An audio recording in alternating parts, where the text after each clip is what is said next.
yields back. Now I'll recognize my good friend who represents the University of Florida. I know what she's going to talk about, what she's going to highlight, I'm sure. I'll recognize her for her questioning, her 5 minutes of questioning. Thank you, Mr. Chairman, and of course, go Gators, as always. Actually, my questions were asked earlier by my good friend, also from the Sunshine State, Representative Laurel Lee.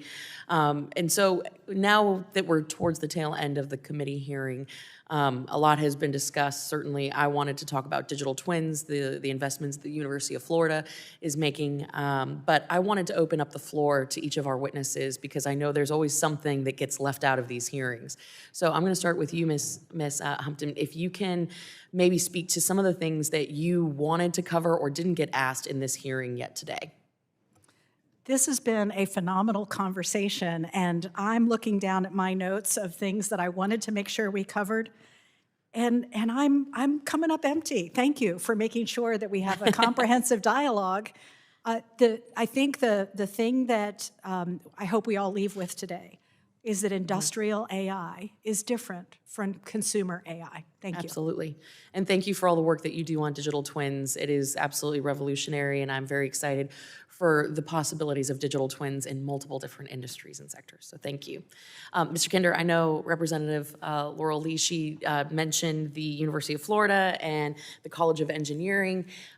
Anything that you wanted to add as part of your response to her question or expand on that? I should clarify a little bit more specifically, the importance of R&D and the investments that we have to make at the university level in order to continue pushing this type of technology. Yes, I think we, thank you for the question, Congresswoman.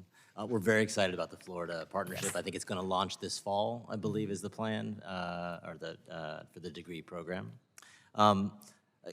We think bringing manufacturing techniques to the building sector will revolutionize how we build, especially housing, you know, of which there's a critical shortage in the U.S. Our software, the training we provide, teaches students how to reduce those costs by 50%.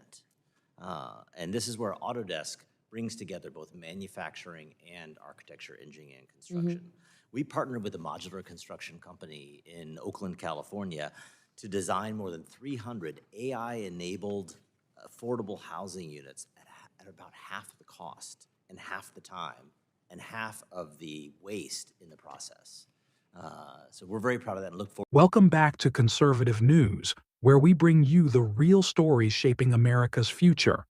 Today, we dive into an explosive hearing led by Congresswoman Cammack, where she questioned experts on the future of energy innovation and the role of government regulations. Let's break it down. Cammack didn't hold back. She tackled the big question, how do we keep America at the forefront of energy innovation while cutting unnecessary red tape?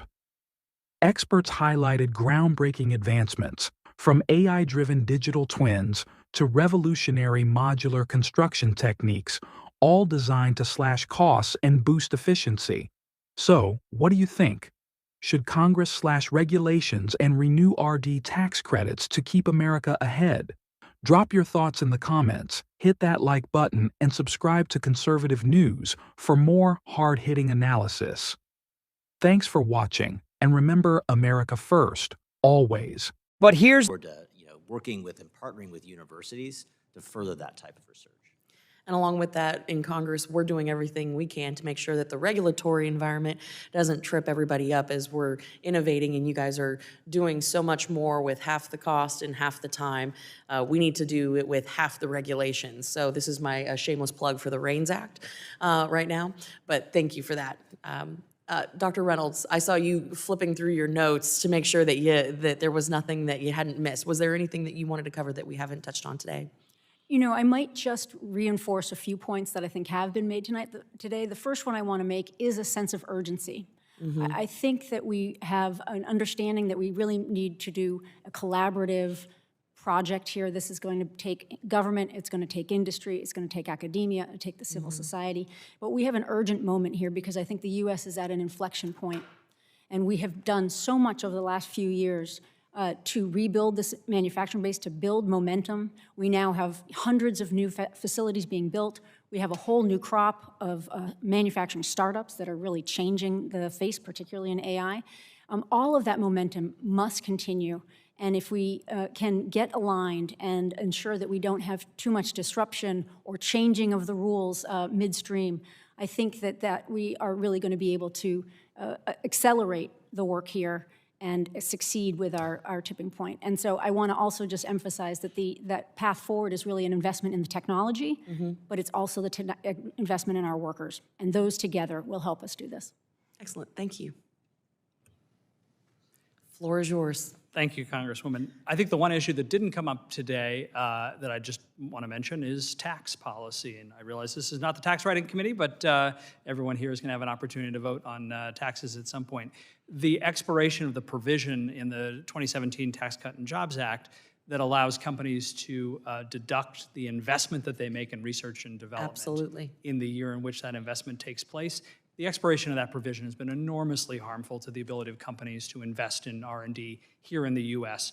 Restoring that provision will be kind of the fuse that ignites Yes. a renaissance of investment in manufacturing and other industries here in the U.S. So that's the one thing that I'd mention. Well, and thank you for mentioning that. As someone who represents one of the top biotech hubs and incubators in the world, the R&D tax credit deduction is absolutely important and critical to so many industries. So thank you all so much for your time and expertise today. And the future's bright. I'm so glad that we're not having a doomsdayer conversation today. So thank you. And with that, Mr. Chairman, I yield back. I appreciate it very much, and that was a great move, Kat. Thank you for giving them the opportunity to elaborate on these issues. We appreciate it very much. All right, next we have, we don't have anybody on the Democrat side, oh, yes, I'm sorry. Ms. Ho Chan. She's a great, a valuable member of our committee. We're very fortunate to have her, and we'll be working on quite a few issues together. The kicker. Despite all this progress, Washington's outdated tax policies and excessive regulations are slowing down innovation. Cammack made it clear, if we can build with half the cost and half the time, we should also do it with half the regulations. And she's pushing the REINS Act to make that happen. Experts warned that America is at an inflection point. With new manufacturing facilities and AI-driven startups booming, we either keep the momentum going or let bureaucratic roadblocks stifle progress, and Let's Talk Taxes business leaders are sounding the alarm on the expiration of key tax credits from the 2017 Tax Cuts and Jobs Act. They argue restoring these credits could ignite a manufacturing renaissance right here in the U.S.